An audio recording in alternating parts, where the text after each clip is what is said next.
देखो एक ऋषि हैं, पर इनको द्वेष हो गया देवराज इंद्र के वैभव से। बहुत बचाने की जरूरत है, वृत्ति क्षण में दूषित हो जाती है। इनका नाम त्वष्टा है। ये बड़े तपस्या और मंत्र के धनी हैं। जो ब्रह्म ऋषि जन हैं, इनमें सबसे बड़ी सामर्थ्य मंत्रों की होती है।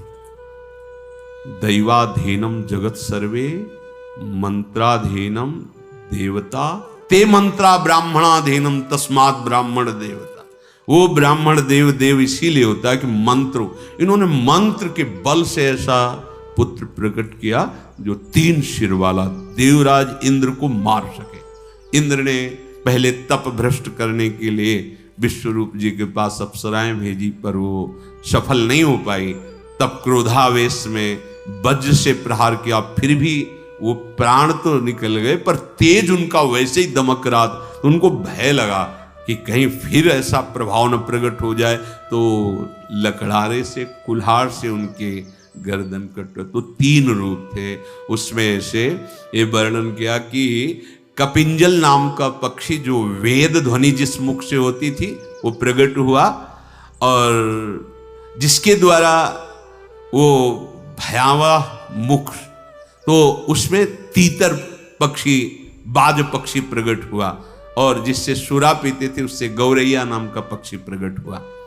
और इसके बाद जो ब्रह्म हत्या प्रकट हुई, तो बहुत विचार करके सब बड़े बड़े लोकपालों से सलाह करके उसको 4 भागों में बांट दिया। जल में, भूमि में, वृक्ष में और स्त्रियों में। वही मासिक धर्म के रूप में, और वही ऊषर भूमि में, और वही जल में फेन बुदबुदार रूप में, ऐसे वो प्रकाशित हुई। जो वृक्षों में, वो गोंद, पवित्र अंतःकरण करने के लिए गोंद नहीं पाने चाहिए, वो उसे ब्रह्म हत्या का अंश कहते हैं। जैसे भजन करना है तो ऊषर भूमि में नहीं बैठा जाता है, जैसे जल में स्नान करना है तो ऐसे ऐसे करके फिर स्नान किया जाता है। अब जब त्वष्टा जी को पता चला कि हमारे जो मंत्र बल से इंद्र को परास्त करने के लिए पुत्र प्रकट किया था, देवराज इंद्र ने वध कर दिया, तो उन्होंने कहा कि मेरा पुत्र बड़ा संयमी, जितेंद्रिय और तपस्या में लगा हुआ था। क्या अपराध किया था? क्यों इंद्र ने मार दिया? वास्तविक अभी कोई अपराध नहीं हुआ था, पर उद्देश्य यही था त्वष्टा ऋषि का कि इंद्र का वध करें। अतः अब मैं पुनः देवेंद्र के विनाश के लिए ऐसा पुत्र उत्पन्न करूंगा कि इनका कोई भी बल उसमें काम नहीं करेगा। संसार के लोग मेरी तपस्या और मंत्र का बल देखें। वो ऐसा होगा कि दुरात्मा देवेंद्र का नाश करेगा। मेरा पूर्ण तपोबल ही मूर्तिमान होगा। महायशस्वी त्वष्टा ऋषि, ये देखो, जहां भजन और तपस्या का फल भगवान को प्राप्त करने के लिए, वहां द्वेष होने कारण बदल गया। अब वो देवराज इंद्र के पीछे पूरी तपस्या लगा रहे हैं। पहला पुत्र तो वो, जब अब दूसरा पूरी तपस्या। महायशस्वी त्वष्टा ने आचमन किया, अग्नि प्रज्वलित की, और मंत्रों के द्वारा पुत्र उत्पन्न किया। इंद्र शत्रो, तू मेरी तपस्या के प्रभाव से महाबलशाली प्रकट हो। यज्ञ पूर्ण हुई तो सूर्य और अग्नि के समान तेजस्वी, आकाश को घेरे हुए एक बड़ा स्वरूप प्रकट हुआ, जिसका नाम वृत्तासुर हुआ। ऐसा जान पड़ता था मानो पूरे विश्व को पी जाएगा। हाथ जोड़कर कहा, पिताश्री क्या आज्ञा है, मैं क्या करूं? तब त्वष्टा ने कहा, सक्रम जहित चाप युक्तो जगाम त्रिदिवम ततः ततो युद्धम समभवद वृत्तवासाव योर्महत। इंद्र को मार डालो, मेरी आज्ञा है। उनके ऐसा कहते ही वृत्तासुर ने कदम बढ़ाए। स्वर्ग इतना विशाल का है शरीर, बड़ा भारी। इंद्र ने प्रयास किया अपने को बचाने का वृत्तासुर से। क्रोध में भरे हुए वृत्तासुर उनके अस्त्र शस्त्र सबको ऐसे दांतों से चबा लिए। कोई काम उनके ऊपर अस्त्र शस्त्र नहीं कर रहा था। वीर वृत्तासुर ने मंत्र और तपस्या का प्रभाव उसमें थे। इंद्र को ऐसे पकड़ लिया और अपने मुंह के भीतर डाल लिया। लोकपालों ने देखा ये तो चबा जाएगा, अब तो मुंह के अंदर डाल लिया देवराज इंद्र को। तत्काल बड़े बड़े लोकपाल एकत्रित होकर मंत्र का प्रभाव, जम्भाई आ गई। जम्भाई की सृष्टि वहीं से हुई। महाशक्तिशाली देवताओं ने तत्काल संकल्प किया और उसको जम्भाई, यहीं से जम्भाई की सृष्टि हुई। आज ऐसे करते जो आ तो देवराज इंद्र निकल पड़े बाहर। बलनाशक इंद्र जब बाहर निकल करके आए तो उनको कुछ होश आया। इंद्रमुख से बाहर निकल आए, समस्त देवताओं ने घेर लिया। फिर बड़े बड़े लोकपाल, अग्नि देवता, वायु देवता, सब इंद्र को पीछे करके युद्ध करने लगे। फिर इंद्र स्वस्थ चित्त होकर स्वयं युद्ध करने लगे। बड़ा भयानक संग्राम हुआ, पर त्वष्टा ऋषि का मंत्र और तप बल परास्त होने वाला नहीं था। युद्ध में अधिक बलशाली होने लगा। इंद्र और समस्त लोकपाल भाग पड़े। ऋषि की तपस्या का जो स्वरूप, भाग पड़े। न अग्नि न वायु, कोई भी सामने नहीं टिक रहा है।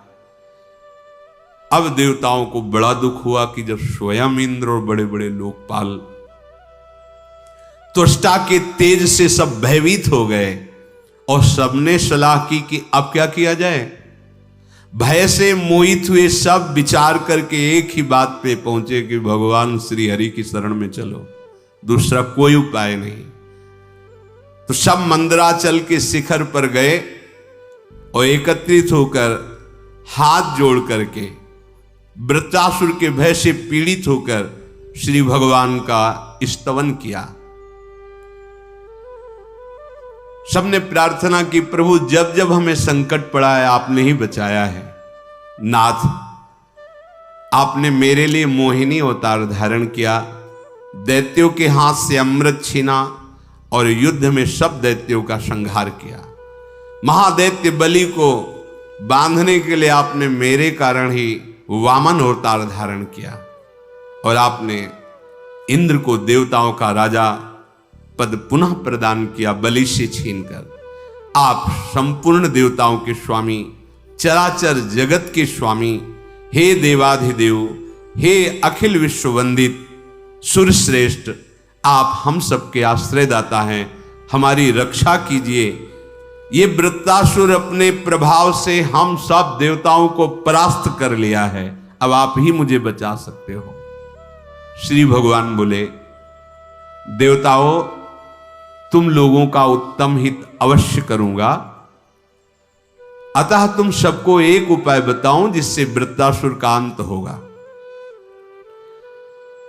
तुम सब लोग ऋषियों के समीप जाओ और ऋषियों को लेकर के जहां वृत्तासुर है उसके पास झुक के जाओ और उससे कहो मैं जान गया कि मैं आपसे नहीं जीत सकता, और उससे मित्रता करो, संधि करो, फिर हम जीतने का उपाय बताएं। पहले तुम संधि करो। देवताओं, मेरे तेज से तुम्हारी विजय होगी। जब इंद्र वध करने का निश्चय करेंगे तो मैं उनके आयुध में अग्रभाग में विराजमान हो करके उसका विनाश कर दूंगा। पर अभी तुम जाओ, झुक के प्रणाम करो और संधि करो, क्योंकि अभी बढ़ा हुआ तपोबल है, कोई जीत नहीं सकता। प्रभु के ऐसा कहने पर ऋषि देवता सब मिलकर के वृत्तासुर के पास गए। वृत्तासुर ने देखा सब हाथ जोड़े, ऋषि देवता और देवराज इंद्र आ रहे हैं। ऋषियों ने पास आकर कहा, दुर्जय वीर, कोई प्रहार मत करना, हम तुम्हारे तेज से बहुत जल रहे हैं, आप हमसे मित्रता कीजिए, अब तुम्हारा कोई अमंगल नहीं करेगा। इंद्र की सामर्थ्य नहीं कि तुम्हें जीत सके, इसलिए हम तुम्हारे आश्रय में आए हैं। देवता, असुर, मनुष्य सहित सारी प्रजा बहुत पीड़ित हो रही है, इसलिए हम चाहते हैं कि तुम और इंद्र मित्र बन जाओ तो जगत का मंगल हो जाएगा, तुम्हें भी सुख मिलेगा और इंद्र को भी सुख मिलेगा। ऋषियों की ये बात सुनकर के वृत्तासुर ने मस्तक झुकाया और कहा, हमें आप समस्त ऋषियों का आदर करना है, इसलिए आप जो आदेश करें हम मानेंगे। महाभाग महर्षियों ने कहा कि आप मित्रता स्वीकार करें, इंद्र से अब युद्ध नहीं करेंगे। तो उन्होंने कहा कि मुझ में और इंद्र में मित्रता कैसे हो सकती है, आप बोलिए। क्योंकि मैं तप और तेज बल से प्रकट हुआ द्वेष भाव से हूं, इसलिए इंद्र के प्रति मेरे हृदय में द्वेष रहेगा और इंद्र अपने द्वेषी को टिकने नहीं देंगे, इसलिए मारने का उपाय करेंगे। कभी मित्रता हो ही नहीं सकती। ऋषि बोले, एक बार मेरे कहने से तुम मित्रता स्वीकार करो। अगर साधु पुरुषों का वचन मान लिया जाए तो उसमें परम कल्याण होता है। साधु पुरुषों के संग की जो अवहेलना करता है उसकी दुर्गति हो जाती है। अतः साधु पुरुषों का मिलना भगवान की कृपा का प्रतीक है। तुम मित्रता कर लो।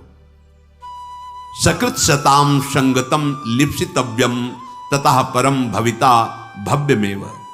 तुम्हारा भविष्य मंगलमय हो जाएगा। देखो, कह रहे सज्जनों की बात मान लो, संतों की बात मान लो तो तुम्हें भगवान की प्राप्ति। भगवान ने कहा है कि हमारे द्वारा उसका वध होगा। जिस अस्त्र का संचालन तुम करोगे उसके अग्रभाग पर मैं विराजमान रहूंगा। तभी जब हाथ में अस्त्र उठाया था तो भगवान से यही प्रार्थना की थी, अब आपके दासों का मुझे जो जन्म मिले तो उनका दासत्व मिले, आपसे ऐसा प्यार हो। वो भगवान दिखाई दे रहे उनको। संतों का यदि संग किया जाए तो सुदृढ़ एवं चिर स्थायी सुख की प्राप्ति होती है, अविनाशी सुख की प्राप्ति होती है। कोई बड़ा भाग्यशाली होता है जो संत महात्माओं का संग करता है, क्योंकि संत महात्मा हितकर कर्तव्य का उपदेश देते हैं। साधु पुरुषों का संग महान अभीष्ट वस्तु की प्राप्ति कराता है। इसलिए इस जगत में बुद्धिमान वही है जो साधु पुरुषों का संग करने की इच्छा करता है। तुम इंद्र से मित्रता कर लो। सत्यवादी, आनंदिनी, धर्मज्ञ एवं सूक्ष्म बुद्धि वाले महापुरुषों ने ऐसी सलाह दी। महर्षियों की बात सुनकर वृत्तासुर ने कहा, भगवान, जैसे मेरे पिता तपस्वी श्री तुष्टा जी, वैसे ही आप सब हो। आप जो कह रहे हैं मैं मान रहा हूं, पर मित्रता होगी नहीं, क्योंकि इंद्र मुझे मारने का प्रयास करेंगे और मेरे हृदय में द्वेष की रचना की गई है। पर आपकी आज्ञा पालन कर कर मैं अपनी तरफ से कभी विरुद्ध आचरण नहीं करूंगा। ब्रह्म ऋषियों ने आदेश किया तो सर झुकाकर वृत्तासुर ने उसका पालन किया। इंद्र की दृष्टि देखकर वृत्तासुर बोले कि मित्रता स्वीकार करता हूं, पर मेरे लिए भी एक रास्ता रखिए, क्योंकि मैं देख रहा हूं देवराज के नेत्रों में कि इनके हृदय में एक ही बात चल रही कि कैसे मारूं। तो न शुष्केण न चार्द्रेण नास्मना न च दारुणा न शस्त्रेण न चास्त्रेण न दिवा न तथा निशि बध्यो भवेयम विपेन्द्रा शक्रस्य सा दैवतई एवं में रोचते संधि शक्रेण सा नित्यदा। यदि ये मेरी बात मान ली जाए तो मैं मित्रता का ही बर्ताव करूंगा देवराज इंद्र से। क्या मैं सूखी वस्तु से नहीं मारा जाऊं, ना गीली वस्तु से मारा जाऊं, ना पत्थर से, ना लकड़ी से, ना शस्त्र से, ना अस्त्र से, ना दिन में, ना रात में। देवराज इन सब वस्तुओं के द्वारा मुझे किसी से न मार सके, ऐसा आप आशीर्वाद दे तो मैं अभी मित्रता स्वीकार करता हूं। ऋषियों ने भगवान का स्मरण किया, मानो संकेत मिला, तथास्तु ऐसा ही होगा। अब इंद्र से हर्ष में भरकर वृत्तासुर मिले, पर इंद्र हर समय यही सोचते रहते कैसे इसे मारूं, जैसा वृत्तासुर ने उनके नेत्रों में पढ़ा था। मारने का अवसर खोज रहे थे। जब कुछ काल व्यतीत हुआ तो उद्विग्न हो गए देवराज इंद्र कि इतना महान शत्रु मित्र भाव से तो अभी रह रहा है, कभी बिगड़ गया तो हम तो पराजित ही हैं, इसे मारना अवश्य है। संध्या का समय था, न दिन था न रात था। भगवान की बात का विचार करके वृत्तासुर का वध करने का निश्चय किया। इस महाबली महाकाय महान असुर को मैं मारूंगा, न गीली वस्तु से न सूखी वस्तु से, न दिन में न रात में, न अस्त्र से न शस्त्र से। सोचते हुए स्मरण आया, समुद्र का फेन न गीला होता है न सूखा होता है, संध्या का समय न दिन होता न रात। समुद्र के फेन को न अस्त्र कहते हैं न शस्त्र कहते हैं, न वो लकड़ी है न कोई धातु है। विचार किया कि भगवान ने कहा था जिससे तुम प्रहार करोगे उसके अग्रभाग में मैं बैठ जाऊंगा और उसका विनाश मैं करूंगा। तो हाथ में उन्होंने वो फेन लिया समुद्र का और उस पे संकल्प किया वृत्तासुर के मारने के लिए। वृत्तासुर पर जे ही फेन का प्रहार वज्र के ऊपर रख के किया, भगवान श्री हरि उस फेन में बैठ गए और वृत्तासुर की जीवन लीला को अपने में लीन कर लिया। वृत्तासुर जे भी पधारा तो सब देवताओं की स्तुति करने लगे कि बहुत भगवान ने सुंदर बुद्धि दी, जो ऐसे फेन से आपने वरदानों की रक्षा करते हुए भी उसको अपने बल से हीन कर दिया। महापराक्रमी वृत्तासुर भगवान में समा गया। इसमें तो इतना भागवत में वर्णन है कि वो भगवान से विनय करते हैं। पर विश्व रूप की हत्या की जो ब्रह्म हत्या थी उसका तो विभाग कर दिया था, लेकिन भयानक ब्रह्म हत्या, क्योंकि ब्रह्म ऋषि के द्वारा प्रकट हुई वृत्तासुर अब तो जलाने लगी देवराज इंद्र को ब्रह्म हत्या। भागे देवराज इंद्र, कहीं ठौर नहीं मिल रही थी, जहां जाते वहां ब्रह्म हत्या उनको तापित करती। वो पृथ्वी की सीमा के पार अपने इस अपराध से बचने के लिए जल में स्तंभित करके कमल की नाल में बहुत सूक्ष्म रूप से वहां जाके बैठ गए। मंत्रों से जल को स्तंभित करके वहां कोई प्रवेश, ब्रह्म हत्या से भयभीत होकर बैठ गए। अब तो देवराज पद पे कोई नहीं, बड़ा हाहाकार मच गया कि अगर देवराज इंद्र नहीं तो फिर त्रिभुवन का शासन कैसे चलेगा। पूरा का पूरा विश्व इस तरह से अराजकता फैल जाएगी। अगर विश्व में अराजकता फैल गई तो उपद्रव होने लगेंगे, सब दुखी हो जाएंगे। अब सब देवर्षि लोकपाल सब भयभीत हो गए। कहां गए? ऐसी जगह गए कि किसी को पता नहीं कि देवराज इंद्र हैं कहां। स्वर्ग में बड़ा भय मच गया। सबने विचार किया, बड़े बड़े लोकपालों ने, कि स्वर्ग का शासन तीनों लोकों में कौन है जो संभाल सकता है।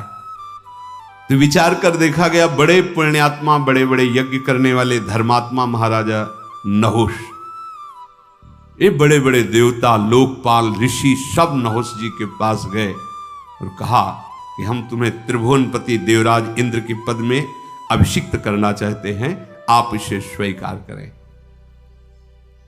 नहुष ने कहा, मेरी सामर्थ्य है कि हम आप देवताओं को प्रणाम के सिवा कहीं आदेश कर सके। इन ब्रह्म ऋषियों को आदेश कर पाएंगे हम मनुष्य लोक में राजा हैं, चक्रवर्ती सम्राट हैं, ना कि आप देवताओं का, देवियों का और इस तरह के ऋषियों का शासन। और उनका हम ये वरदान देते हैं, जो तुम्हारी दृष्टि में पड़ जाएगा उसका आधा बल, आधी शक्ति आप में आ जाएगी, और आप जो आदेश करेंगे त्रिभुवन में कोई आपके आदेश का उल्लंघन नहीं करेगा। और हम चाहते हैं सब कि आप इंद्र पद पे विराजमान होइए। महाराज नहुष को इंद्र पद पर विराजमान किया। शेष आगे चर्चा। श्री राधा वल्लभ।